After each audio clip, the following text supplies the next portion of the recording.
আপনারা জানেন যে আমরা জেলা প্রশাসনের উদ্যোগে যৌথ বাহিনী এবং সিভিল সার্জন মহোদয়ের প্রতিনিধির উপস্থিতিতে আমরা বিভিন্ন ক্লিনিক এবং হসপিটালে আমরা অভিযান পরিচালনা করে আসছি।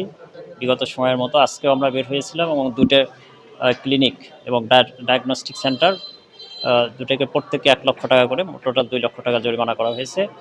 আর যে অপরাধে জরিমানা করলাম সেটা হচ্ছে যে একটা ক্লিনিকের লাইসেন্স ছিল না, কিছু কিছু লাইসেন্স নবায়ন করা হয় নাই। আর পরবর্তীতে আমরা এইখানে যেটা পপুলার ডায়াগনস্টিক সেন্টার এটাতে যে জরিমানা করলাম সেটার অপরাধটা হলো যে এটার পরিবেশ অত্যন্ত অস্বাস্থ্যকর এবং অপ্রীতিকর ছিল। তাছাড়া ওনার ক্লিনিক্যাল লাইসেন্সটা নবায়নকৃত ছিল না। আমরা এই দুটো প্রতিষ্ঠানকে আমরা স্বদেশী ডায়াগনস্টিক সেন্টার আমরা হচ্ছে যে ১ মাসের আলটিমেটাম দিয়েছি। ১ মাসের ভিতরে ওনার যে লাইসেন্সগুলো নেই সেগুলো করতে হবে এবং যে লাইসেন্সগুলো নবায়নকৃত নেই সেই লাইসেন্সগুলো এক্সটেনশন করতে হবে। এক্সটেনশন যদি না করে সেই ক্ষেত্রে ১ মাস পরে আমরা ওটা সিলগালা করে দেবো।